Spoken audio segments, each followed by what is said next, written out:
Call is now being recorded. What it do? Alright, folks. I have skipped the video medium because there's too much to say and I don't have the patience to sit through recording with YouTube. And then my iPad is an old school iPad. It runs out of space. It gets deleted. And trying to upload it, it's a big hassle and it ends up being counterproductive. So this is the way to do it. You set up a secondary Google account. You use that to dial into your primary Google Voice number. You hit 4 and it starts recording. What can I say, folks? Am I a genius? Yes, I am. All right. And if you need more details on how to turn on call recording on Google Voice, guess what? You can Google it! All right. So, what motivated me to record a YouTube video that then got deleted by accident? What was the motivation? Tommy Robinson! Yeah, it kind of sparked a reaction in me. But here's the thing, right? Here is what so-called left, so-called right, they all miss out on, okay? And I think I'm going to have to keep repeating my view of the world, my base grammar, rhetoric, and logic, you know, how I see things. And so whenever we're talking about Tommy Robinson-like issues, civil disobedience, courtroom proceedings, it's a right-wing discussion. It's out the gate. Out the gate, we are talking about the right wing. The right wing, forever and always, has to do with sovereign law, has to do with the law in general, okay? And it's not a good or bad thing. It's just a way of bringing clarity to the subject, okay? Paradoxically, even a discussion of anarchy, that is no government, still falls into a sort of right-wing field because it has to do with observations on government, you know, versus, I would say, the liberal left wing, which has to do with exchange and money being a medium of exchange, and it really has nothing to do with the government. The example I gave on my YouTube video that got clipped was about permaculture, and then I made a joke about how the Talpiot Talk crew is saying Israeli high-tech wants to usurp permaculture. Maybe Brendan O'Connell was talking about that. But here's the thing, guys. I mean, and this is the general rule, right, that this New World Order, statist, state capitalism, communism, okay, is antithetical to open source. All right? It's the opposite of open source. And open source is the be-all, end-all, the means justifying the ends justifying the means, okay? Making a little joke there because, in truth, the means must justify the ends. I mean, your methodology cannot be full of deceit and manipulation, right? The means themselves have to be progressive. It can't be that we achieve these progressive ends, so-called progressive ends, you know, utopian society. We ended poverty! How did you do it? Oh, we just destroyed everyone in the village, so now there's no more poverty because all the humans were destroyed. That is neither progressive in means or in ends, okay? And if you want to dig into the history of progressivism, you have to skip over the so-called progressive era of FDR, which indeed was regressive. And you may have to go back to Mises, a famous quote from Ludwig von Mises, that the most progressive force in a capitalistic or free market-based society, such as America, is the trinity of the inventor, the capitalist, and the entrepreneur. And let's unpack that a little bit. The inventor being the person with the ideas, the entrepreneur being the one with the capital or resources or money, and the capitalist being the matchmaker. Okay? Now, these three roles don't always have to be played by three different individuals, but that's typically the case. That you have people with ideas on one hand, you have people with resources on the other, and the two do not know each other. And this is where the capitalist comes into play. So the capitalist is actually the hero in our drama. But this is not the so-called international capitalism of Hillary Clinton, which really is just state totalitarian, state controlling everything, communism, socialism, fascism.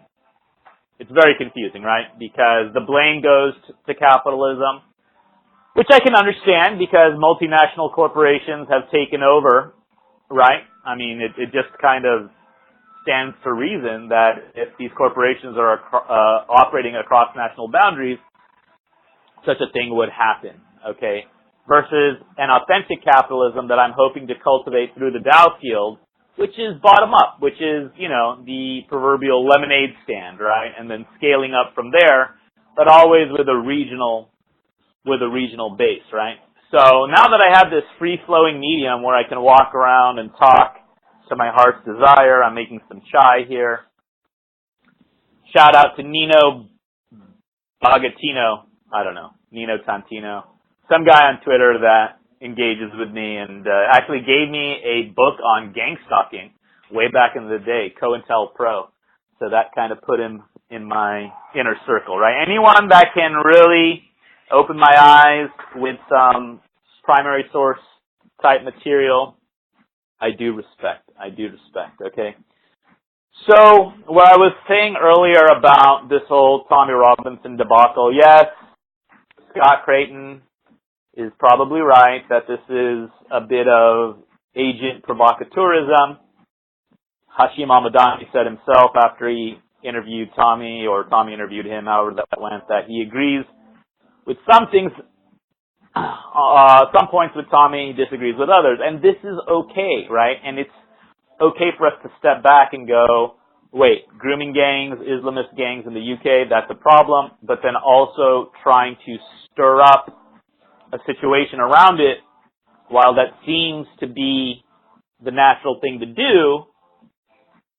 Speaking as a former Alinsky, I can tell you these actions tend to be counterproductive because the core message gets lost in the noise. The actual truth of the matter gets lost in people wanting to pick sides and having their side win. But really, there's the side of truth, objectivity, and then there's people's subjective feelings, and feelings get hurt, and resentments get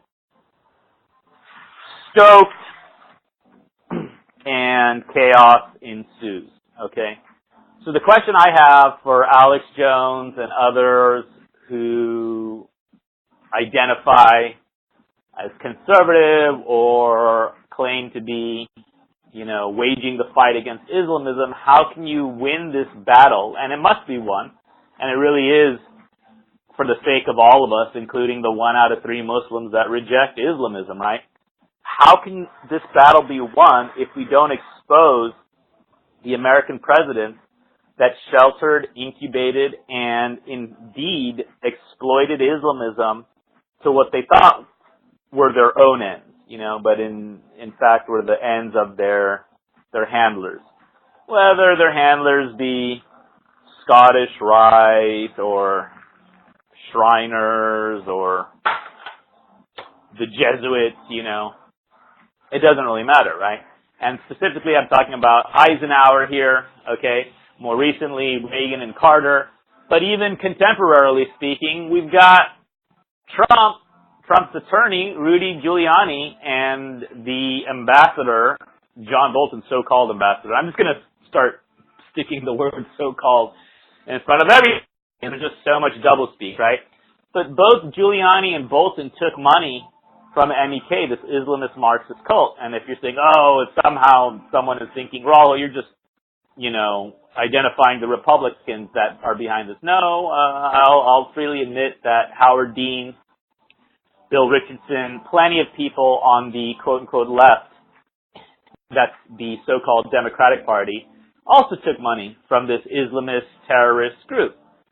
And we have even photos where Maryam Rajvi has her hands behind her back and Bolton's hand behind his back, and they, these Islamists refuse to shake your hands. I mean, this is what's going on. So how can Alex Jones. Alex, I'm talking to you, man. How can you be up in arms about what's going on to Tommy Robinson? And I agree in the overall, I mean, regardless of whether Tommy Robinson was on probation, the idea that these courtroom trials are being masked, it's alarming, But how can you point all this stuff out without also pointing out that Rudy Giuliani and Bolton are in the bag for Islamists, So, I mean, this is Trump's attorney, so you can't be defending Trump and defending Tommy Robinson and at the same time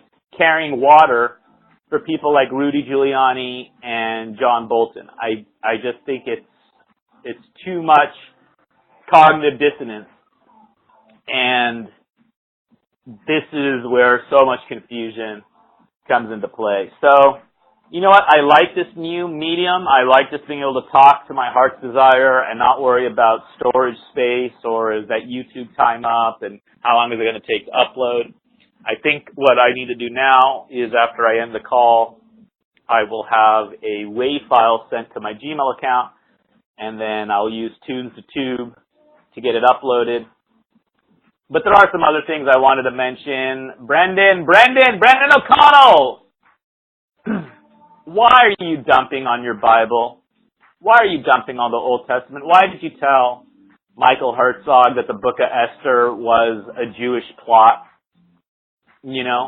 How can you do that? How can you look at your own faith, your own scriptures, and not see the justice, the tale of justice being written therein? And shame on all those Christians who want to ditch Judaism. They just want to toss out the Old Testament altogether, right? That's not our lineage. Screw you guys. Shame on you guys. This is the thing about actual Islam. Actual Islam is about the lineage. That's the whole concept. That those who honestly practice their religion are sheltered from the wrath or judgment of God because they're already following God's advice from generations before. So this is where true progressivism and true Islam see eye to eye. Okay?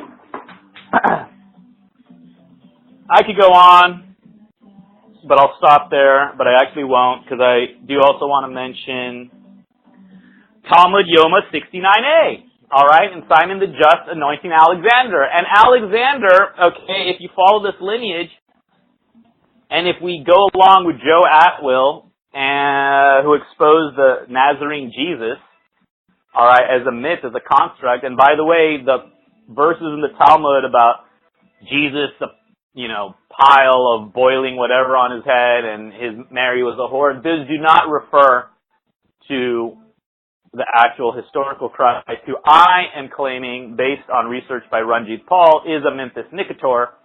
Amyntas Nicator's mother was Queen Adobagiona. This is a Gaelic queen, an Irish queen. So Brendan's own roots may touch back to the mother of Christ.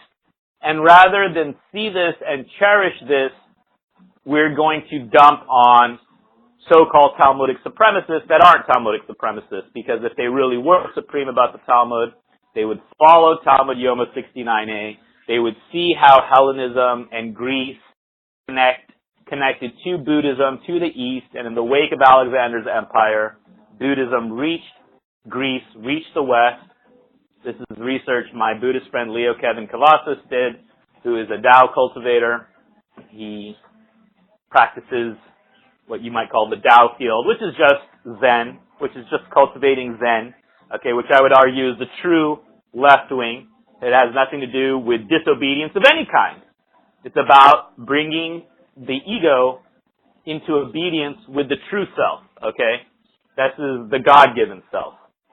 This is the self that is not material, is immaterial, is akin to a frequency, is akin to the tuning of that frequency, And if such tuning can happen, the ego comes into line with God's will, or you could say evolutionary psychology, and progress is reached. All right. That's enough. That really is enough this time. And I'll see you guys on the other side. Peace.